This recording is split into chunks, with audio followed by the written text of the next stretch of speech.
अस्सलाम वालेकुम दोस्तों, क्या हाल है। उम्मीद करता हूँ कि सब दोस्त खैरियत से होंगे। नदीम वाइस चैनल में खुश आमदीद। ये वाक़या मेरे ख़ुद के साथ हुआ जब मैं, मेरा दोस्त और उसकी फ़ैमिली सैर के लिए हंजा के लिए गए थे।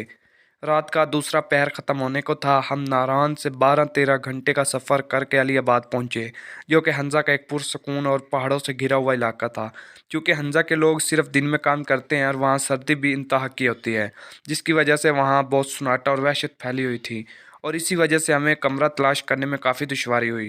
काफ़ी फिरने पर भी हमें होटल पसंद नहीं आ रहा था। देखते ही देखते हम एक रिज़ॉर्ट के बाहर पहुँचे, लेकिन सब सो चुके थे। हमने ऊँची आवाज़ें दी तो एक लड़का आया और हमें कमरा दिखाया दिखाया जो हमें पसंद भी आ गए। सामान रखने के बाद हम अपने-अपने कमरों में चले गए। मुझे ऐसा एहसास हुआ जैसे मुझे खिड़की से कोई देख रहा है, लेकिन जब मैंने बाहर देखा तो वहाँ कुछ भी नहीं था।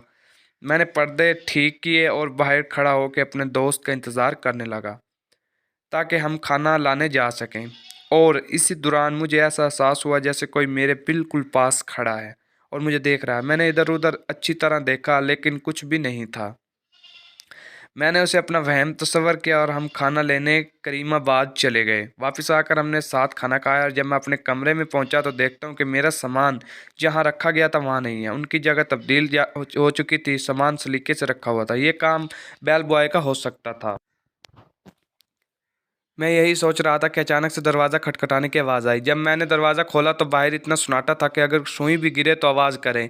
अलबत्ता मेरे वाली राहदारी के आखिरी वाले कमरे की बत्तियां जल रही थी और बाहर एक जूता पड़ा था जिसे देखकर मैं घबरा गया, क्योंकि बेल बॉय के मुताबिक इस मंजिल पर सिर्फ हम ही थे। मैंने काफ़ी दरवाज़ा खटखटाया, लेकिन अंदर से कोई आवाज़ नहीं आई और अचानक से उसे उसकी बत्ती बंद हो गई।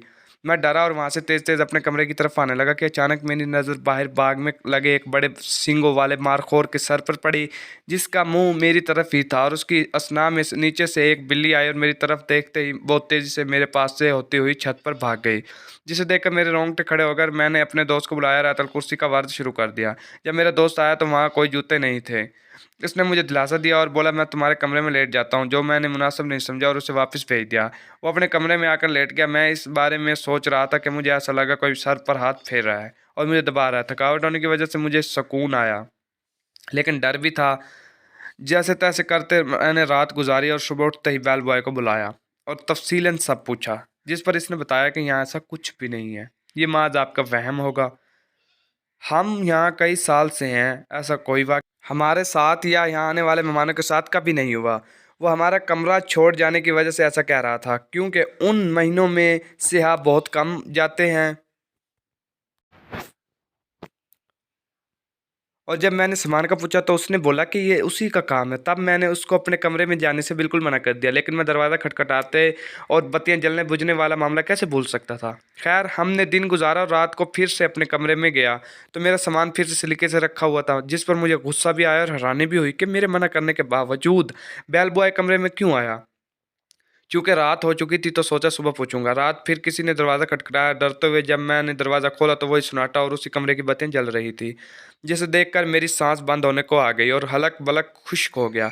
मैंने जल्दी से दरवाज़ा बंद किया, लेकिन ऐसा एहसास हुआ कि कोई अंदर आया। मैंने आयतुल कुर्सी और कुल पढ़ने शुरू कर दिया और बोला, तुम जो भी हो चले जाओ यहाँ से। मैं इसी डर से लेट गया और सोने की कोशिश करने लगा, लेकिन फिर गुज़श्ता रात की तरह मुझे एहसास हुआ कोई मेरे बालों में हाथ फेर रहा है और मुझे दबा रहा है। वो रात मुझे मेरी आखिरी रात लग रही थी। जब सुबह हुई तो मैंने बेल बॉय को बुलाया और थोड़ा गुस्सा किया कि मेरे मना करने के बावजूद वो मेरे कमरे में क्यों गया। इसने टाल-मटोल करने की कोशिश की, लेकिन मैं काफ़ी वाजिद था। तब मैंने उसने बताया कि यहाँ एक रूहानी मखलूक रहती है, जो कि उसके मुताबिक इस ज़मीन की मालकिन हुआ करती थी, लेकिन वो किसी को परेशान नहीं करते, नेक रूह है। वो बहुत कम हया होती है और स्याह ना होने की वजह से हमसे झूठ बोलना पड़ा। फिर हमने वहाँ से जाने में ही बेहतरी समझी। चूँकि हंज़ा के लोग बहुत मेहमान नवाज़ और खुश तबीयत होते हैं, तो मेरे ख़्याल में वो मेहमान नवाज़ रूह थी, जो आने वाले सियाहों का ख़्याल रखती थी।